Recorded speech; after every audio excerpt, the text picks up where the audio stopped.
Bueno, pues el día de hoy vamos a continuar nuestra sesión. Podríamos decir que la primera sesión fue una sesión introductoria, donde tratamos de hablar de un panorama general, algunas perspectivas en el campo de la neuroeducación. Y bueno, el día de hoy ya vamos a entrar un poquito más en materia.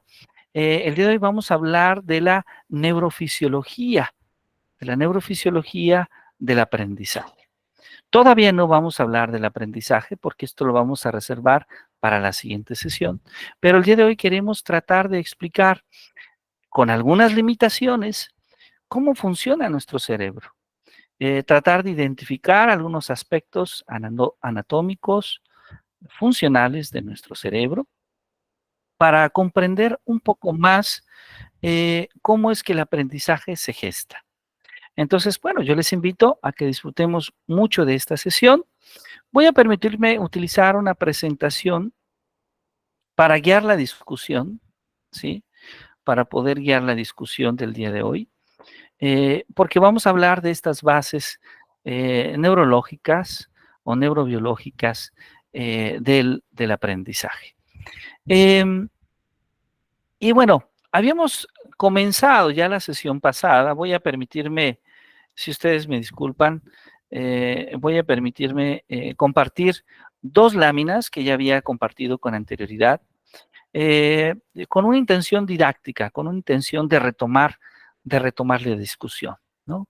Entonces, habíamos hablado un poco de este extraordinario libro que habían escrito Hilgard y Bauer, ¿sí? Un libro que pueden encontrar en alguna biblioteca de educación, de alguna facultad de educación, de alguna universidad, de alguna escuela normal, desde luego. Y ahí justamente Hilgard y Bauer hacen patente de esta conexión natural que se da entre la conducta humana y el sistema nervioso. ¿Sí? Esto es muy importante, ¿no? Para poder comprender en cierta medida la conducta humana, también tenemos que comprender el sistema nervioso. Es decir, no podemos simplemente separarlo, no podemos simplemente separarlo. Ya había campos de conocimiento que hacían estudios sobre ello, ¿no? Por ejemplo, las ciencias de la conducta, donde la psicología juega un papel sumamente importante, y también la neurología, la psiquiatría, que se han venido encargando del sistema nervioso.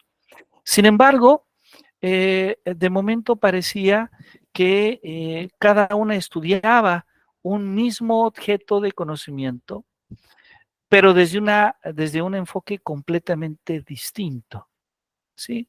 Y claro, hablar del sistema nervioso es algo realmente complejo, es algo complejo, como también es complejo hablar de la conducta humana, ¿sí? Es sumamente complejo. Sin embargo, eh, la neurofisiología, la neurología, la neurobiología van a tratar de unir estos campos de conocimiento en uno mismo, y entonces vamos a decir que no queremos únicamente analizar el sistema nervioso. Disculpen ustedes, parece ser que alguien tiene su audio encendido. Maestra Cintia, si gusta revisarlo. Gracias. No nos interesa únicamente hablar del sistema nervioso, sino que también, maestra Cintia, parece ser que su audio se ha encendido. Gracias. No nos interesa únicamente hablar del sistema nervioso, sino también hablar de la conducta. Y no solamente nos interesa hablar, ¿sí? No solamente nos interesa hablar justamente de la conducta, sino también del sistema nervioso, ¿sí? Entonces, queremos analizar esta conexión que se da entre estos dos grandes campos de conocimiento, porque solamente estudiando la conexión entre estos dos campos de conocimiento es cuando vamos a poder finalmente hablar sobre el aprendizaje. Ahora, la sesión pasada hablábamos de que algunas de las ideas que tenemos sobre las células del sistema nervioso, sobre el Profesor, cerebro y sobre la conducta, sí, bueno, profesor, sí, a sus órdenes.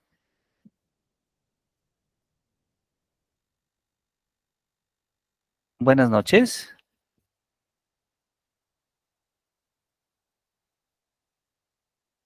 Bien, bueno, seguimos. Estamos a sus órdenes si alguien tiene alguna duda, ¿sí? Con mucho gusto. Entonces, algunas de las ideas que tenemos sobre las células del sistema nervioso, del cerebro y de la conducta, comenzaron apenas a ser integradas a partir del siglo XIX, ¿sí? Decíamos que eran una gran variedad de campos de conocimiento: la anatomía, la histología, la embriología, la fisiología, la farmacobiología, la psicología, que nos permitieron finalmente eh, analizar el sistema nervioso. De hecho, antes comentábamos que los nervios eran considerados como ciertos conductos que transportaban por todo el cuerpo los humores que eran producidos por el cerebro y por la médula espinal, hasta que finalmente aparece el microscopio. El microscopio va a ser fundamental. ¿Por qué? Porque el microscopio nos va a permitir que Ramón y Cajal y Goldi puedan plantear la neurona como una unidad estructural y funcional del sistema nervioso, ¿sí? Y bueno, en esa misma época, Galvani descubrió la bioelectricidad, dos, Du Bois-Reymond, ¿y Müller, hablamos estaba al Helmholtz, revés o está bien? eh,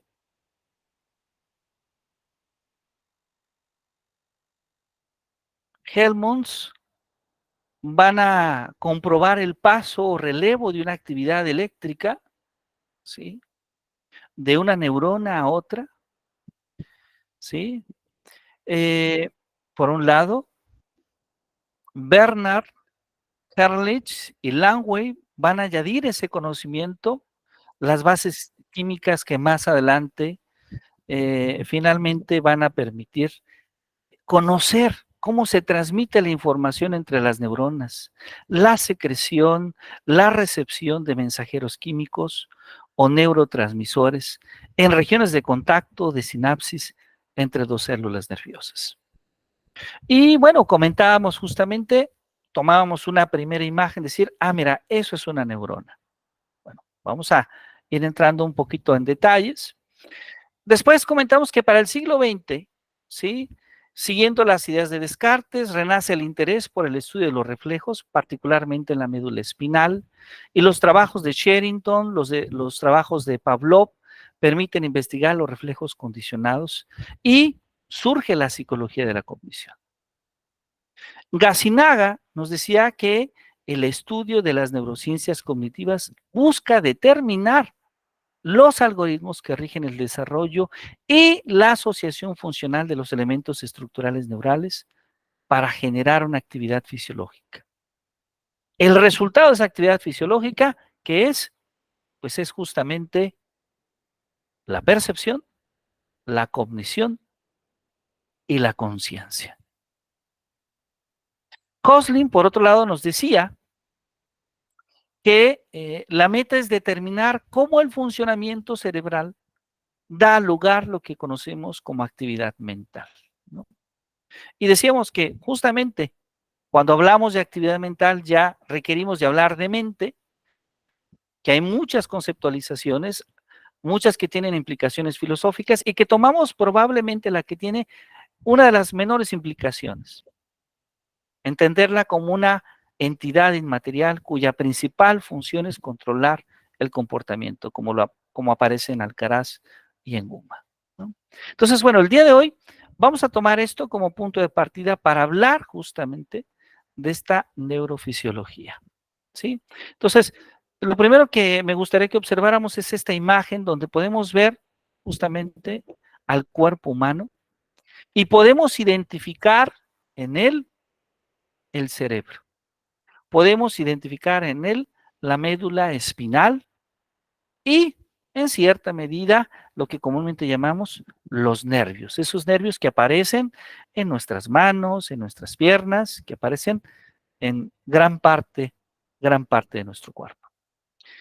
Todo esto que aparece en la imagen, a grandes rasgos le podríamos llamar el sistema nervioso, ¿sí? El sistema nervioso. Este sistema nervioso, ¿sí? Que en general lo podemos analizar dividiéndolo en un sistema nervioso periférico y en un sistema nervioso central, ¿sí? Un sistema nervioso periférico, ¿sí? Que puede ser somático, cuando controla las actividades voluntarias, o que puede ser autónomo, cuando inclusive logra controlar algunas actividades involuntarias, y claro, este control es momentáneo. Se logra controlar durante un tiempo, pero no durante un tiempo prolongado, ¿sí? Este control de actividades involuntarias que pueden ser simpáticas, es decir, relacionadas a la excitación, a la defensa, cuando hay adrenalina, o que pueden ser parasimpático, cuando lo que se busca es más bien amortiguar, relajar, ¿sí? Por otro lado, tenemos el sistema nervioso central, ¿sí? Este sistema nervioso central que justamente está compuesto por el cerebro, ¿sí? Por el cerebelo y finalmente por el tronco cerebral. En este tronco cerebral que está justamente el mencéfalo, las protuberancias, el bulbo raquídeo, ¿sí? Y bueno, en el cerebro, ¿sí? En el cerebro particularmente tenemos la corteza, los hemisferios y el diencéfalo, ¿sí? Entonces, el sistema nervioso en lo general está compuesto, digamos, por estos elementos. Estos son algunos de los elementos principales de este sistema nervioso. Ahora, ¿cuáles son entonces las partes del cerebro?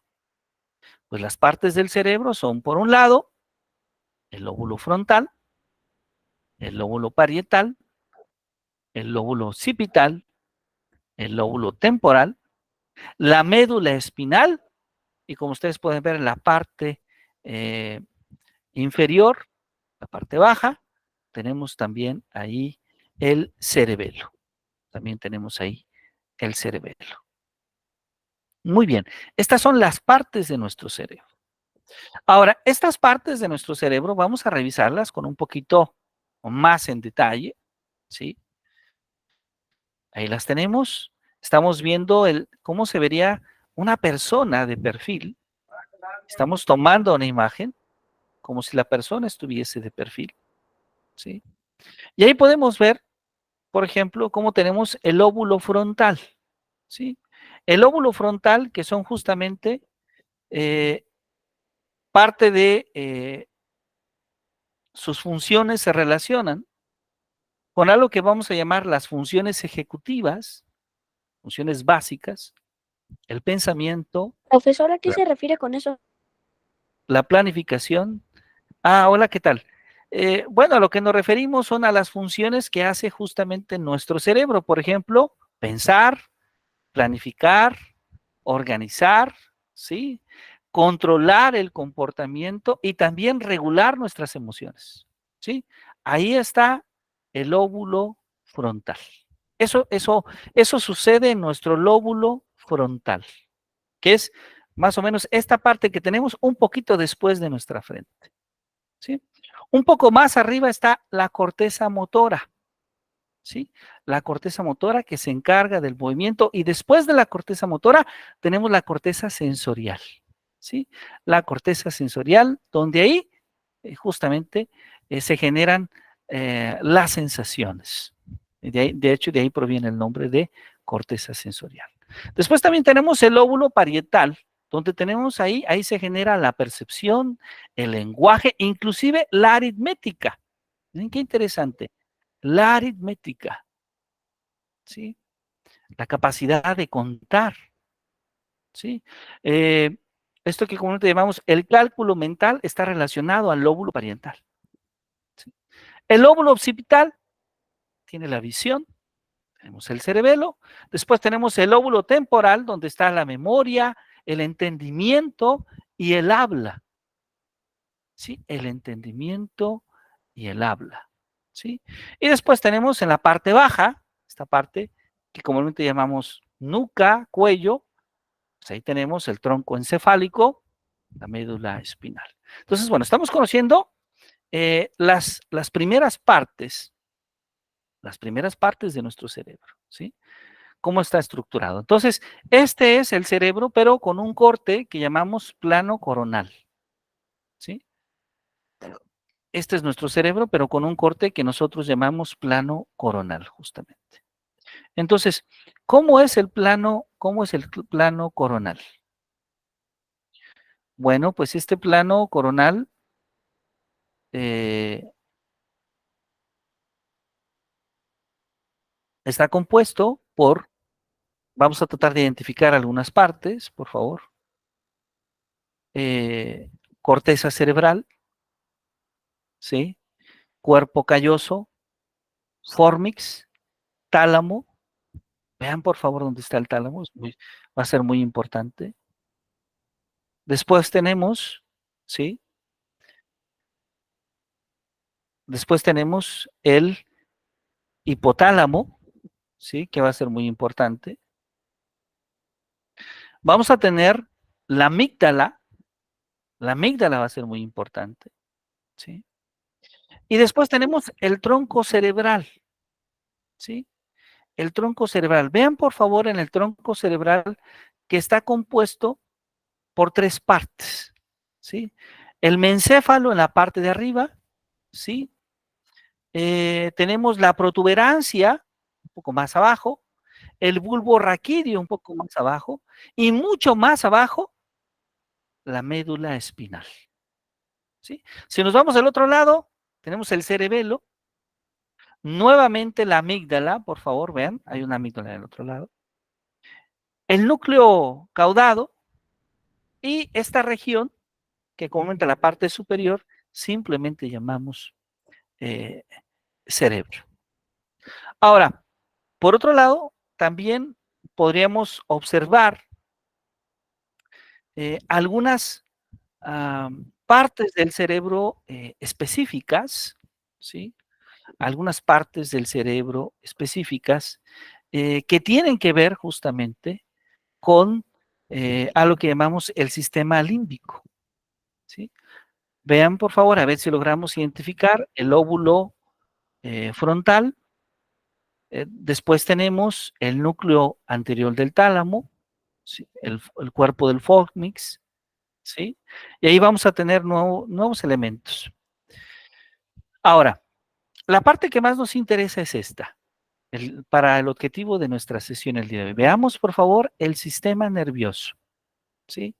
El sistema nervioso simpático y el sistema nervioso parasimpático, ¿sí?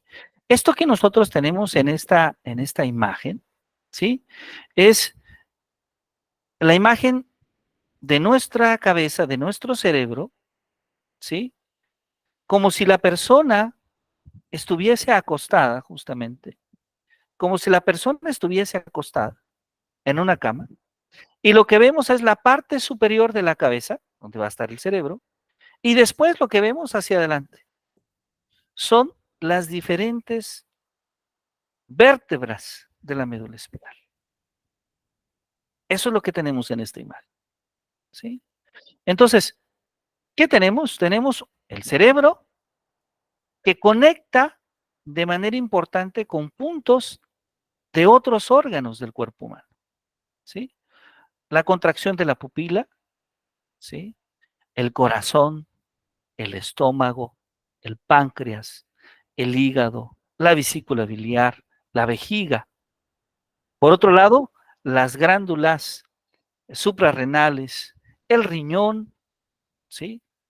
Todo esto es muy importante. Vean cómo se da esta conexión, ¿sí? La dilatación de la pupila, la aceleración del latido cardíaco, que hacen todas las contracciones, eh, la inhibición de la actividad, la estima de la liberación de glucosa por parte del hígado, la secreción de adrenalina y noradrenalina, la relajación de la vejiga, todo esto, todos esos organismos tienen una conexión directa con lo que pasa en nuestro sistema nervioso. Y entonces, esta es la razón por la cual alguien puede justamente sentir una emoción. Y en ese momento, cuando esa emoción rebasa la respuesta de la persona, sentimos algo en nuestro cuerpo.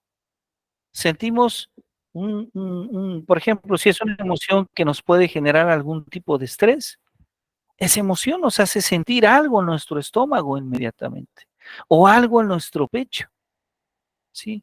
Si es una emoción que nos impacte, ¿sí? Entonces, podemos ver cómo este sistema nervioso conecta directamente con distintas partes de nuestro cuerpo. Ahora, vamos a tratar de explicar eh, con algunas limitaciones, como ya he mencionado, cómo funcionan estas partes del cerebro. Pues lo primero es recordar que el cerebro está dividido por la mitad en dos hemisferios cerebrales, uno izquierdo, otro derecho, ¿sí? Y también podríamos decir que una zona delantera con el lóbulo frontal y una zona trasera con tres lóbulos. El parental, el temporal y el occipital, ¿sí? Ahora, debajo y en la parte de atrás hay una porción pequeña, más o menos esférica, que llamamos cerebelo, ¿sí? Y a veces eh, más, más oculto, bajo el cerebro, hay varias estructuras como la médula, el puente y a lo que vamos a llamar la formación reticular, que estas van a constituir el tronco cerebral. Algo que ya habíamos mostrado en una imagen, el tálamo, el hipotálamo, el hipocampo, el cuerpo calloso, ¿sí? Y que aparecen justamente en esta imagen, no aparece esta distribución de las últimas partes, pero sí nos indica dónde está la médula espinal, que es justamente esta parte trasera en nuestro cuello, y el cerebelo, esta otra parte que en algunos lugares, algunas personas les llaman la parte baja de la cabeza o nuca, ahí, justamente ahí, escondido, se encuentra el cerebelo, ¿sí? Ahora, el cerebro y el cerebelo tienen capas superficiales que son relativamente delgadas de sustancia gris y también de regiones internas de sustancia blanca, ¿sí? Estas regiones de sustancia gris les llamamos justamente cortezas cerebrales y las de sustancia blanca les llamamos justamente cortezas cerebrales, ¿sí? En la sustancia gris es donde se ejecutan, o al menos creemos, hay suficiente evidencia para asumir que ahí se ejecutan determinadas tareas computacionales. Mientras que en la sustancia blanca, esta está compuesta más un poco por fibras nerviosas que transportan señales de una parte del cerebro a otra. Entonces, a ver, analicemos este diagrama. ¿Qué tenemos acá? Pues tenemos la médula espinal y el tronco encefálico, ¿sí?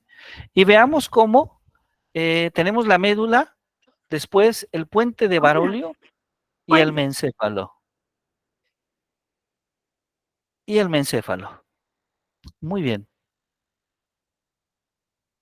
Después de esto,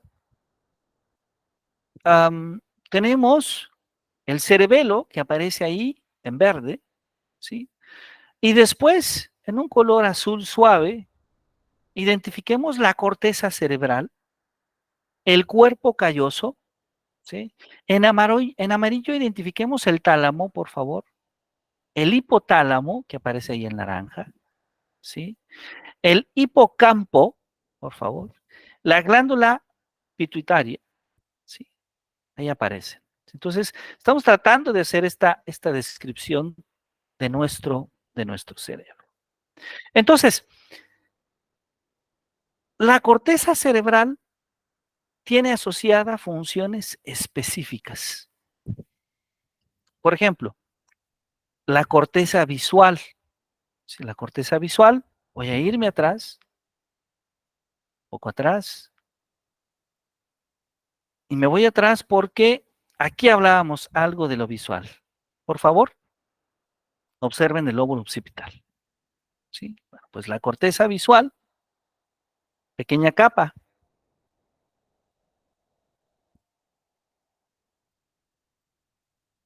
¿sí? Es una región en el lóbulo occipital, en la parte trasera del cerebro, ¿sí? Que se relaciona con la recepción, con la interpretación de la visión, ¿sí? Ahí es donde se interpretan las señales de nuestros ojos. Y por otro lado tenemos el hemisferio cerebral derecho, que está relacionado de manera exclusiva con el lado izquierdo del cuerpo, y el hemisferio cerebral izquierdo, que está relacionado de manera exclusiva con el lado derecho del cuerpo, ¿sí? Muy particularmente, podríamos decir que en el caso de la corteza visual, el lado derecho está asociado al lado izquierdo del campo visual de los dos ojos. Y el lado izquierdo está asociado al lado derecho del campo visual también de los dos ojos. Esto significa de alguna manera que los nervios que salen del lado derecho de la retina de cada ojo deben de ir a la corteza visual derecha. Y que los nervios que salen del lado izquierdo de la retina de cada ojo deben de ir a la corteza visual izquierda. Así es como se forma un mapa bien definido del lado izquierdo del campo visual de la corteza visual derecha, y también se forma otro mapa del lado derecho del campo visual de la corteza visual izquierda, ¿sí? Podríamos decirlo de alguna manera que lo que pasa acá lo vemos de este lado, lo que pasa acá lo vemos de este otro lado. Y en el movimiento ocurre algo muy semejante, ¿sí?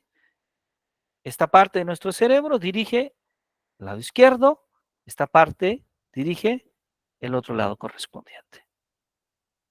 Las señales de los oídos también cruzan al lado contrario del cerebro. Sin embargo, observemos por favor que ya hablamos de los oídos, ya hablamos del movimiento y ya hablamos de la vista. Pero hay algo que no cumple esta regla.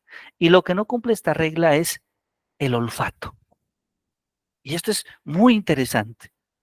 El olfato es una excepción a esta regla de la vista y del oído, ¿sí? Es decir, la corteza olfativa derecha, que está en la parte frontal del cerebro, está relacionada con la ventana derecha de la nariz y la parte izquierda con la ventana izquierda. Ahí no se cumple esa misma regla que se cumple en los otros dos casos. Ahora, las sensaciones del tacto tienen que ver con la región del lóbulo parietal que llamamos corteza somatosensorial, ¿sí? Esa región está justamente en la división entre los lóbulos parietal y frontal. Voy a irme un poco más atrás porque quiero mostrarles en mi mapa, nuestro mapa, ahí está la corteza sensorial.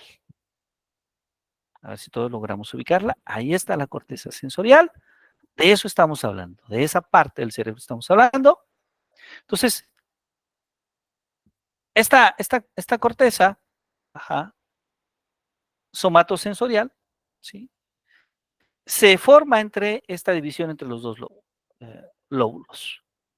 Hay una correspondencia entre diversas partes de la superficie del cuerpo y las regiones de esta corteza, ¿sí?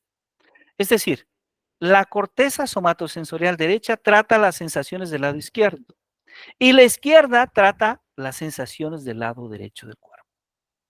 Además de eso, hay una región análoga en el lóbulo frontal que está situada delante de la división entre el lóbulo frontal y el parietal, que llamamos corteza motora, y que esta está relacionado con la activación al movimiento de diferentes partes del cuerpo. Al igual que en el caso anterior, hay una correspondencia de esta con diversos músculos del cuerpo. ¿Sí? La corteza motora derecha controla el lado izquierdo del cuerpo y la corteza motora izquierda controla el lado derecho del cuerpo. Ahora, las regiones de la corteza cerebral, las regiones, voy a referirme a las cortezas visual, auditiva, olfativa, somatosensorial y motora, les llamamos primarias. Porque habitualmente estas están directamente relacionadas con la entrada y salida de información del cerebro. ¿Sí? Directamente. Por otro lado, tenemos la región que vamos a llamar secundaria. La región que vamos a llamar secundaria. Y esta región que vamos a llamar secundaria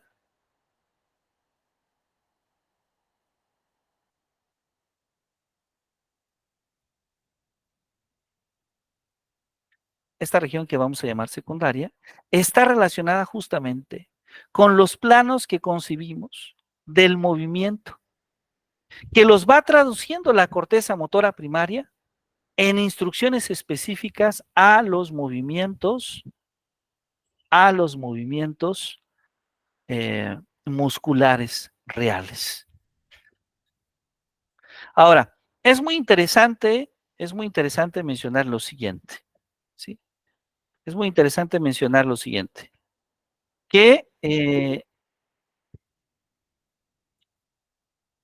en las siguientes consideraciones, es decir, en la discusión que sigue, lo que vamos a seguir platicando, no vamos a incluir, ¿sí?, a la corteza olfativa, ¿sí? Y no vamos a incluir la corteza olfativa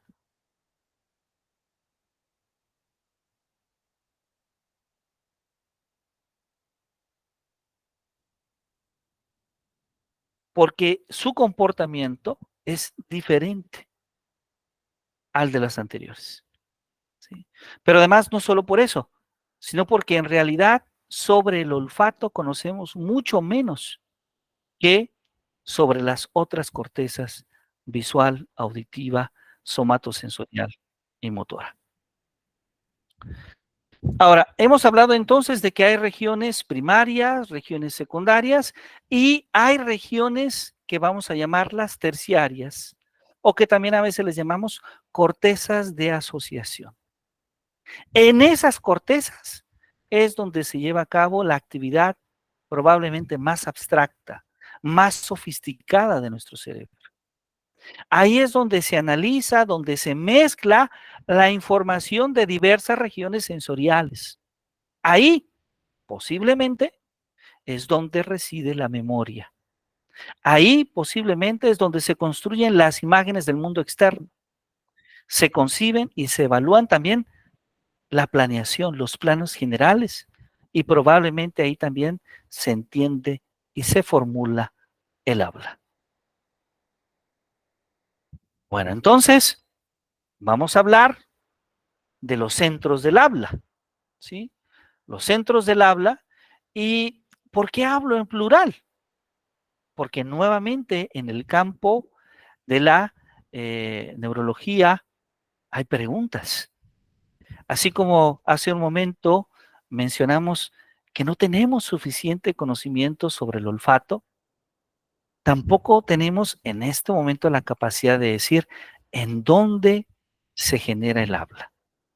Sí hay candidatos, desde luego, tenemos candidatos, ahora los vamos a comentar, pero no hay una respuesta unívoca. Podríamos decir de inicio que los centros del habla están en el lado izquierdo del cerebro. Y parece ser que el área de Broca, ¿sí?, que el área de Broca, una región que está en el lóbulo frontal, la parte trasera, el área de Wernicke, ¿sí?, dentro y alrededor de la parte superior trasera del lóbulo frontal, ¿sí?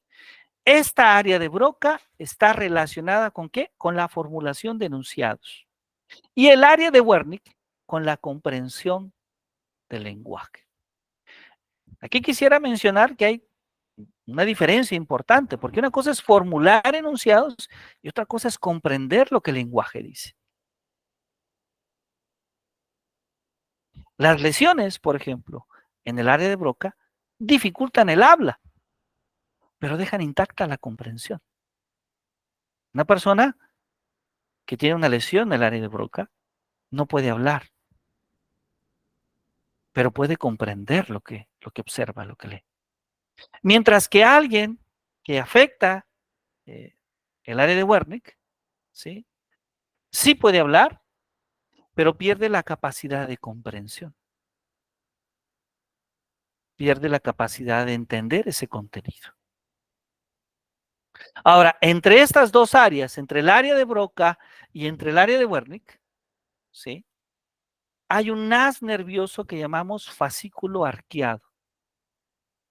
Y que cuando éste se lesiona, no queda impedida la comprensión.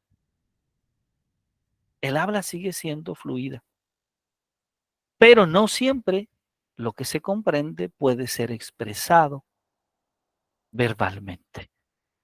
Es decir, se puede hablar, pero con dificultad. Bueno, el input del cerebro procede de las señales visuales, auditivas, táctiles, de señales que son registradas principalmente por las porciones primarias de los lóbulos parietal, temporal y occipital. Mientras que el óvulo del cerebro, ¿sí?, se activa generalmente a través de movimientos corporales y se produce en las porciones primarias de los lóbulos frontales del cerebro. En ambos casos existe un tipo de procesamiento, existe un movimiento en la actividad cerebral que va comenzando en las porciones primarias de los lóbulos posteriores y que se va desplazando a las secundarias para finalmente ir analizando los datos de entrada y que va continuando hasta finalmente llegar a su comprensión completa.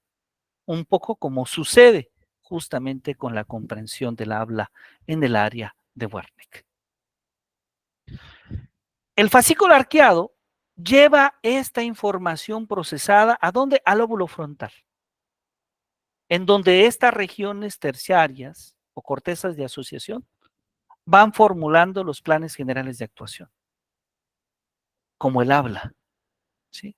Estos planes generales de actuación se traducen en concepciones cada vez más concretas sobre movimientos corporales en las regiones motoras secundarias.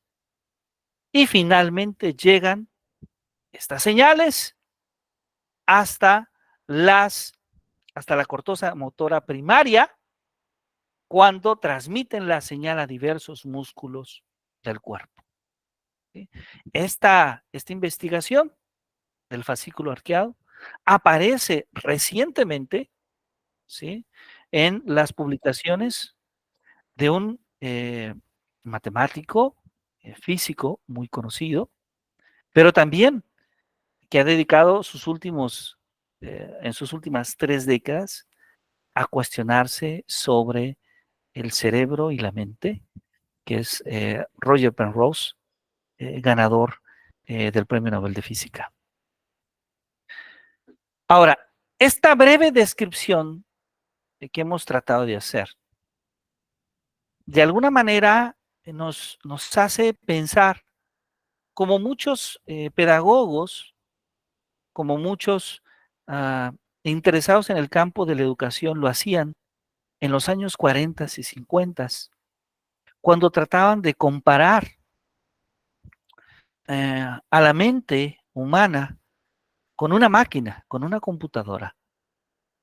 Y en cierta medida, esta descripción que hacemos puede de alguna manera asemejarse a esa idea que Alan Turing en 1931 describió en algo que hoy en día llamamos la máquina de Turing y que dio pie a la computadora. Esa máquina de Turing con una información de entrada que es obtenida a través de los sentidos a través de lo que olemos, a través de lo que observamos, a través de lo que tocamos, a través de lo que sentimos, ¿sí? Con información de salida que es procesada, que inclusive, ¿sí? Tiene una determinada actividad cerebral independiente, ¿sí? Del input sensorial, como por ejemplo cuando pensamos, cuando calculamos, cuando meditamos sobre un recuerdo, y que nos hace sugerir que el fenómeno de la conciencia aparece cuando dicha actividad alcanza cierto nivel de sofisticación. Sin embargo, esta interpretación a la que estoy mencionando, esta descripción del cerebro, que proviene de un campo de conocimiento que hoy en día llamamos la inteligencia artificial fuerte, resultaría tosca, resultaría incompleta. Es decir, el cerebro es mucho más complejo que este modelo. Hay algunas partes del cerebro que no hemos descrito, como por ejemplo el cerebelo. El cerebelo que es el responsable de la coordinación, del control del cuerpo, del ritmo, del equilibrio, de la delicadeza de los movimientos. Pero es muy curioso porque cuando se aprende una nueva habilidad, se planea cada detalle, es el cerebro quien lo controla. Pero una vez que esa habilidad ya ha sido dominada, ya es entonces el cerebelo quien asume el mando, ¿sí? El hipocampo, por ejemplo, también juega un papel importante en la memoria a largo plazo, esa memoria permanente. Ahí se almacena la memoria real en alguna parte de la corteza cerebral y aquí nuevamente hay preguntas. No sabemos, no sabemos con precisión si son varios lugares a la vez, ¿sí? Lamentablemente no sabemos. El cerebro puede retener también imágenes a corto plazo de otras maneras, puede guardarlas por minutos, por horas. Sin embargo, para poder recordarlas una vez que hemos dejado de prestarles atención, es esencial el hipocampo. Por otro lado está el cuerpo calloso, ¿sí? El cuerpo calloso, que es la región a través de la cual se comunican los hemisferios, tanto el derecho como el izquierdo. El hipotálamo, que es la sede de las emociones y que sirve de medio a las manifestaciones tanto físicas como mentales de las emociones. Hay un flujo continuo entonces de señales entre el hipotálamo y las diferentes partes del cerebro. El tálamo, pues, actúa como un importante centro de acción repetidora que va transmitiendo esos impulsos nerviosos desde el exterior, desde el mundo exterior hasta la corteza cerebral. Y finalmente la formación reticular, que es la responsable del estado general de alerta, de conciencia en el encéfalo, ¿sí? Como en las distintas partes de este. Ahora, el encéfalo se clasifica, las partes del encéfalo se clasifican de acuerdo a cómo se van alejando de la médula espinal. Por ejemplo, si ustedes ven la imagen, identifiquen la médula espinal allá en gris, esa médula espinal que es como esta parte que tenemos entre nuestro cuello y la parte trasera de nuestra cabeza. Ahí es ese punto de la médula espinal. Y entonces va subiendo y está el bulbo raquídeo, el puente, el mencéfalo. El bulbo, el puente y el mencéfalo forman el tronco encefálico. Y más adelante, ya en el interior de su cerebro, hacia el centro, está el diencéfalo. Vean, por favor, que en la parte superior del tronco encefálico está el cerebelo. Sí. Ahora, Roger Penrose hace una afirmación más compleja. Él asume que el fenómeno de la conciencia tiene que ver más con la acción del cerebro que con el cerebelo o con la médula espinal. Y la misma actividad del cerebro no siempre incide sobre nuestra conciencia. De hecho, no es Roger Penrose el primero que se pregunta sobre la conciencia. A lo largo del desarrollo de la neurofisiología cerebral, una de las preguntas probablemente más constantes es cuestionarnos sobre la conciencia. Wilder Penfield nos dice que la conciencia no está simplemente asociada a la actividad cerebral. Él sugiere, de hecho, que ésta debe de ubicarse en el tronco cerebral superior, que consiste principalmente en el tálamo y en el cerebro medio. Penfield dice que el deseo del movimiento podría tener que ver más con el tálamo que con la corteza cerebral. Y entonces su idea es que la conciencia es una manifestación de la actividad del tronco cerebral superior. Pero puesto que se necesita que además haya algo de que sea consciente, no es solo el tronco cerebral el que está implicado, sino también alguna región de la corteza cerebral que está en el momento de la comunicación con el tronco cerebral superior y cuya actividad está presente en el sujeto o en el objeto de dicha conciencia. El trabajo de Penfield se hizo merecedor al Premio Nobel de Medicina. Otros neurofisiólogos han discutido sobre en dónde está la conciencia, cuál es la sede de la conciencia. ¿Sí? Para algunos, si es que existe este lugar, porque hay algunos que afirman que tal vez no existe un lugar físico, que la conciencia no es física. Hay quienes asumen que la conciencia debe ocupar un lugar y entonces ese lugar debe de ser la formación reticular, porque ese es el lugar responsable del estado de alerta del cerebro, como lo dice Mauricio Mago. Además, cuando esta región se lesiona, el resultado es la inconsciencia. Y además, siempre que el cerebro está consciente de vigilia, la formación reticular está activa. Y de lo contrario no está. Pareciera que esto es una gran noticia, ya sabemos dónde está la conciencia, pero alguien descubre algo diferente. En el estado de sueño, en el sentido de tener conciencia del propio sueño, las partes normalmente activas de la formación reticular no parecen estar activas. Y ahí, nuevamente, ya no sabemos dónde está la conciencia. O'Keefe nos dice que la acción del hipotálamo es la que más tiene que ver con el estado consciente. Es decir, que la conciencia está en el hipotálamo. Sin embargo, habría que demostrar que el asentamiento de los recuerdos permanentes está asociado a la conciencia. ¿Sí? Hay muchas teorías que asumen que la corteza cerebral es la responsable de la conciencia, ya que las actividades mentales están asociadas con la inteligencia, pueden ser llevadas a cabo por el cerebro. Sin embargo, a pesar de que hay muchas afirmaciones con esta posibilidad, no hay pruebas suficientes para asumirlo. No hay, al menos hasta este momento, una prueba suficiente de ello.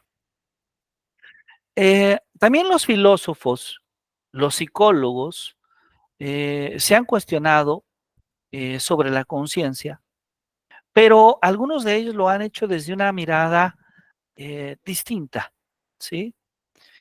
Algunos, por ejemplo, han aceptado la idea de conciencia ligada justamente al lenguaje humano.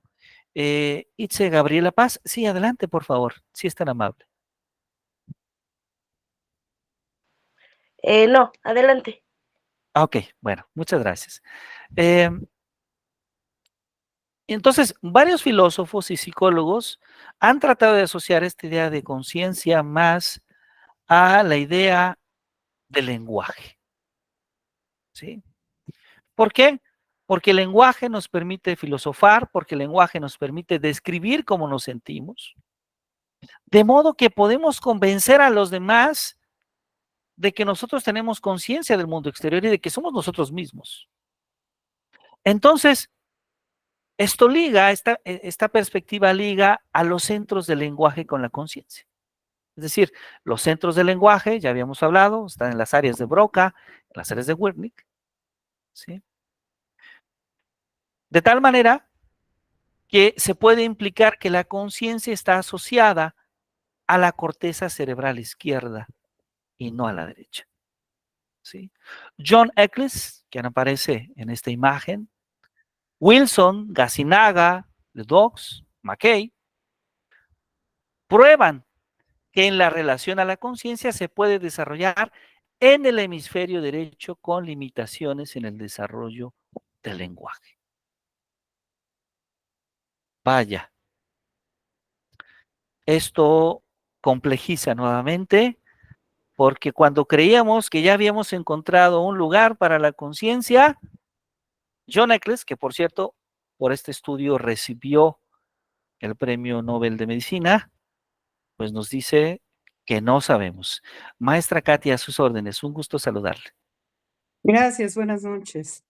Muy buenas noches. Yo nada más quisiera entender qué estamos definiendo como conciencia. Hasta aquí sería como el poder darse cuenta de lo que está sucediendo, como cuando decimos que alguien quedó inconsciente porque está como dormido, o estamos hablando de conciencia en el sentido de la toma de decisiones morales. Muchas gracias, maestra Katia. Es una pregunta muy pertinente. Le agradezco profundamente su pregunta. En este caso, estamos pensando en una definición de conciencia de ser consciente de sí. Es decir, en el primer sentido en el que usted lo dijo, ¿sí? Nuevamente, no nos adentramos o buscamos, en la medida de nuestras posibilidades, no adentrarnos en una cuestión de corte filosófico, porque hay otras maneras de definir la conciencia, pero no tomamos ese camino, como tampoco tomamos el camino, otro camino para definir la mente, que puede llevarnos a otras reflexiones filosóficas. Y no lo tomamos porque estamos tratando de dar una descripción muy elemental, muy básica, para después tratar de definir el aprendizaje sobre esta pequeña construcción conceptual del cerebro que estamos haciendo. Y claro, en otros cursos, probablemente con un interés distinto, se pueden profundizar otras concepciones de mente, otras concepciones de conciencia, pues probablemente más interesantes para muchos. Muchas gracias, Gracias, maestro. pero entonces, si estamos hablando del input y el output del cerebro, de cómo recibimos las señales del exterior, ¿no? Sería el input. La conciencia Exactamente. vendría siendo como el encendido y apagado del cerebro. Sí, la conciencia sería el que la persona se dé cuenta, que yo me dé cuenta que soy Jesús, pero que también los demás se den cuenta que yo soy Jesús, ¿sí? En el sentido en que tengo la capacidad de comunicarme con los demás y de alguna manera, dar evidencia que soy Jesús, ¿sí? En ese Gracias. sentido, esencialmente. Em, Muchas gracias por una pregunta muy interesante. Ahora, comentaba justamente que Eccles, Wilson, Gasinaga, Ledoux, McKay, prueban entonces que también se puede desarrollar conciencia en el hemisferio derecho con limitaciones en el desarrollo del lenguaje, ¿sí? ¿Esto a qué se debe? Esto se debe a que alguien puede sufrir un daño en el hemisferio izquierdo y esa persona puede ser consciente de sí a pesar de ese daño y puede inclusive comunicarse con limitaciones. ¿Por qué? Porque que no se desarrolle el lenguaje no significa necesariamente que no sea consciente de sí. Entonces, estos experimentos, esta lista de situaciones que hemos tratado de mostrar el día de hoy, nos indican de que posiblemente no hay una única sede para la conciencia. O a lo mejor no sabemos exactamente qué es la conciencia. Por otro lado, dejando atrás de la conciencia y siguiendo hablando del cerebro, se ha sugerido, varias investigaciones han sugerido, que parece ser que el pensamiento geométrico, particularmente el pensamiento en 3 dimensiones y la música, pueden ser llevados a cabo normalmente por el hemisferio derecho, mientras que las capacidades verbales, las analíticas, por el lado izquierdo. El cerebro derecho puede comprender nombres comunes o frases elementales para llevar a cabo operaciones aritméticas sencillas. Y bueno, hoy en día hay muchos campos de conocimiento que tratan de comprender cómo es el cerebro. En nuestro país, por los años 50 se empezó a desarrollar la cibernética con avances muy importantes.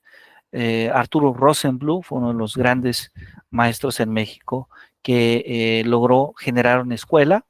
Y bueno, consecuencia de ello, ya después de varias décadas, tenemos la inteligencia artificial, donde hay muchas personas interesadas en construir modelos, por ejemplo, de redes neuronales, modelos matemáticos, modelos biológicos o biomatemáticos que nos permiten un poco ir comprendiendo cómo funciona nuestro cerebro.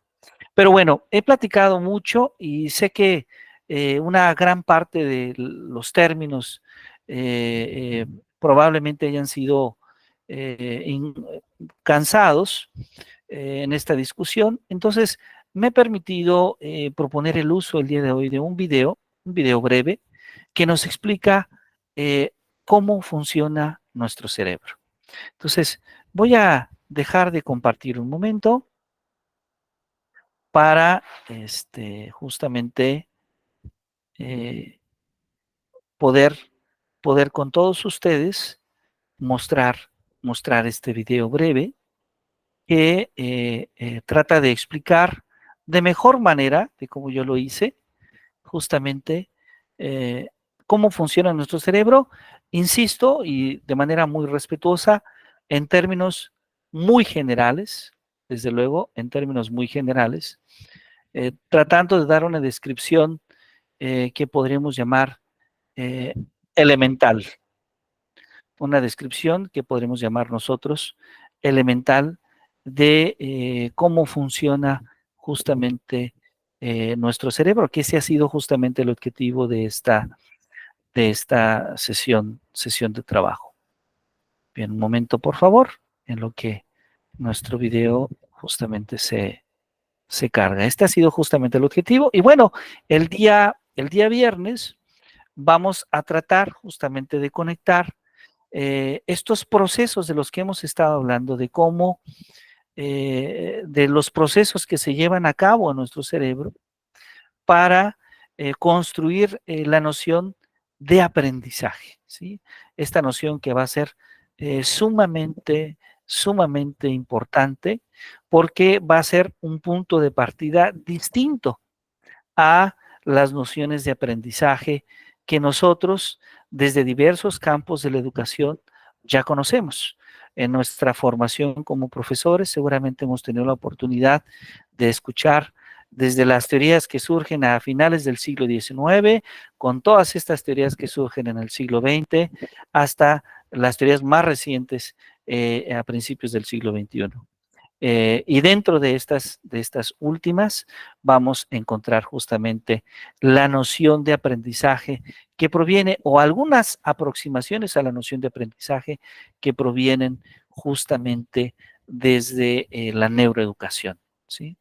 La neuroeducación justamente nos va a dar una nueva manera de ver el aprendizaje y claro, esto va a tener algunas consecuencias importantes para la manera en la cual nosotros hablamos sobre la enseñanza. ¿Sí? Entonces, un momento, por favor. Vamos a compartir este video ya con ustedes. Vamos a ver si... Creo que ella está aquí. Creo que ya se puede compartir. Voy a apagar un poquito mi cámara ahora. Y ahora voy a poner esto en grande. Ahí está.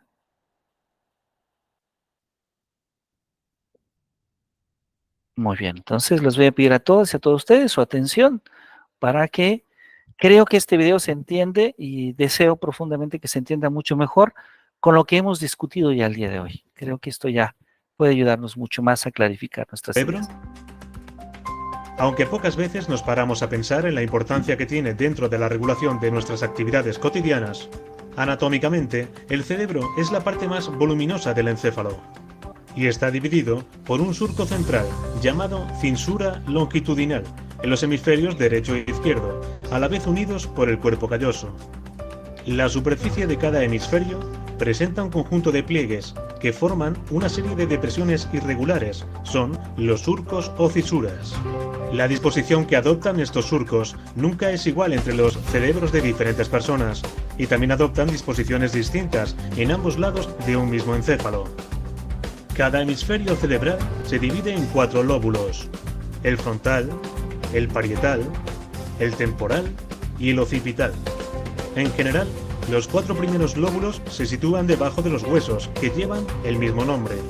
Así, el lóbulo frontal descansa en las profundidades del hueso frontal, el lóbulo parietal bajo el hueso parietal, el lóbulo temporal bajo el hueso temporal y el lóbulo occipital debajo de la región correspondiente a la protuberancia del occipital. El cerebro contiene varios billones de células, de las que unos 100.000 millones de neuronas, y posee casi 100 trillones de interconexiones en serie y en paralelo, que proporcionan la base científica que permite el funcionamiento cerebral. Gracias a los circuitos formados por las células nerviosas o neuronas, es capaz de procesar información sensorial procedente del mundo exterior y del propio cuerpo. El cerebro desempeña funciones sensoriales, funciones motoras y funciones de integración, menos definidas asociadas con diversas actividades mentales. Algunos procesos que están controlados por el cerebro son la memoria, el lenguaje, la escritura y la respuesta emocional. El funcionamiento del cerebro se basa en el concepto de que la neurona es una unidad anatómica y funcional independiente, integrada por un cuerpo celular del que salen numerosas ramificaciones llamadas dendritas, capaces de recibir la información procedente de otras células nerviosas, y de una prolongación principal, el axón, que conduce la información hacia las otras neuronas en forma de corriente eléctrica. Pero las neuronas no se conectan entre sí por una red continua formada por sus prolongaciones, sino que lo hacen por contactos separados por unos estrechos espacios, denominados sinapsis. La transmisión de las señales a través de la sinapsis se realiza mediante unas sustancias químicas conocidas como neurotransmisores, de los cuales hoy se conocen más de 20 clases diferentes. El cerebro tiene a su cargo las funciones motoras, sensitivas y de integración. El hemisferio cerebral izquierdo está especializado en producir y comprender los sonidos del lenguaje, el control de los movimientos hábiles y los gestos con la mano derecha. El hemisferio derecho está especializado en la percepción de los sonidos no relacionados con el lenguaje, música, llanto, en la percepción táctil y en la localización espacial de los objetos. Hoy en día, se sabe que en el lóbulo occipital se reciben y analizan las informaciones visuales. En los lóbulos temporales se gobiernan ciertas sensaciones visuales y auditivas. Los movimientos voluntarios de los músculos están regidos por las neuronas localizadas en la parte más posterior de los lóbulos frontales, en la llamada corteza motora. Los lóbulos frontales están relacionados también con el lenguaje, la inteligencia y la personalidad, si bien se desconocen funciones específicas en este área. Los lóbulos parietales se asocian con los sentidos del tacto y el equilibrio. En la base del encéfalo se sitúa el tronco cerebral, que gobierna la respiración, la tos y el latido cardíaco. Detrás del tronco se localiza el cerebelo, que coordina el movimiento corporal manteniendo la postura y el equilibrio. Las áreas cerebrales que gobiernan las funciones como la memoria, el pensamiento, las emociones, la conciencia y la personalidad resultan bastante más difíciles de localizar. La memoria está vinculada al sistema límbico, situado en el centro del encéfalo. Por lo que respecta a las emociones, se sabe que el hipocampo controla la sed, el hambre, la agresión y las emociones en general. Se postula que los impulsos procedentes de los lóbulos frontales se integran en el sistema límbico, llegando al hipotálamo, estructura que a su vez regula el funcionamiento de la glándula hipofisaria, productora de varias hormonas. Es en el córtex donde se integran las capacidades cognitivas, donde se encuentra nuestra capacidad de ser conscientes, de establecer relaciones y de hacer razonamientos complejos. Lo que llamamos sustancia gris es una pequeña capa que recubre el resto del cerebro. Pero el córtex cerebral humano tiene una característica que la distingue de todas las demás. Tiene numerosos pliegues. Esto aumenta notablemente su superficie. Si la extendiéramos ocuparía el área equivalente a 4 folios. En comparación, la de un chimpancé solo sería de un folio, la de la mona ocuparía como una tarjeta postal y la de la rata de un sello de correos. El procesamiento de la información sensorial, recogida del mundo que nos rodea y de nuestro propio cuerpo, las respuestas motrices y emocionales, el aprendizaje, la conciencia, la imaginación y la memoria son funciones que se realizan por circuitos formados por neuronas interrelacionadas a través de los contactos sinápticos. Es por este motivo que el funcionamiento cerebral se asemeja en parte a una computadora. Pero el cerebro es muchísimo más complejo que un ordenador, ya que está dotado de propiedades que solo proporciona su naturaleza biológica. Esperamos que este vídeo te haya gustado y te sirva de ayuda. Hasta pronto.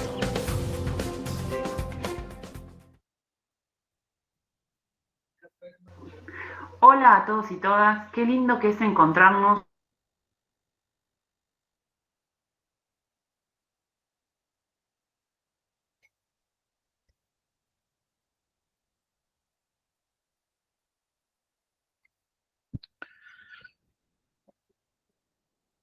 Muy bien, pues bueno, un poco más a complementar algunas de las ideas que tratamos de compartir en esta sesión.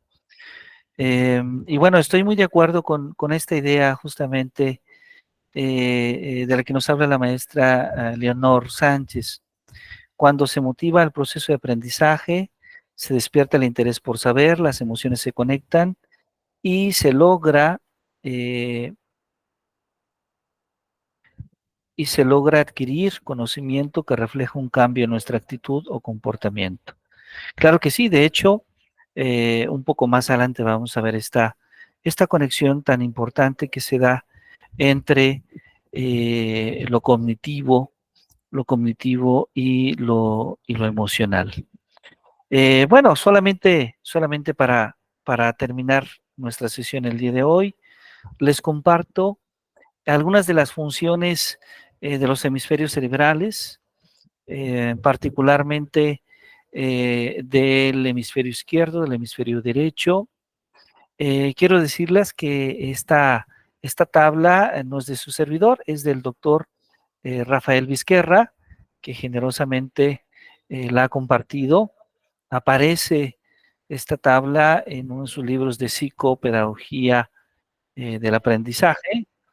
Entonces, pues bueno, aquí tenemos una breve descripción, un hemisferio derecho que es más emocional, es artístico, es analógico, musical, el espacio, la geografía, lo simultáneo, la síntesis, la intuición, lo concreto, la imaginación, lo receptivo, el humor, la innovación, la creatividad, lo subjetivo, las emociones negativas, y del otro lado, el hemisferio izquierdo es más racional, numérico, digital, el uso del lenguaje, el tiempo, la historia, lo sucesivo, el análisis, lo lógico, racional, lo abstracto, la deducción, lo activo, lo serio, el esfuerzo, la repetición, lo objetivo, en general, las emociones positivas. Pues bueno, yo les agradezco muchísimo a todas y todos ustedes su participación en esta sesión. Espero que la hayan podido disfrutar tanto como su servidor. Y bueno, por ahí varios de nuestros compañeros han podido compartir en el chat el día de hoy el link de Classroom. Con ese link van a poder acceder. Entonces, bueno, pues les invitamos desde luego a que ingresen a Classroom, a que revisen las 2 actividades. Mañana subiremos una actividad más. Vamos a ir así, poco a poco, subiendo algunas actividades, dando el tiempo de no saturarlos.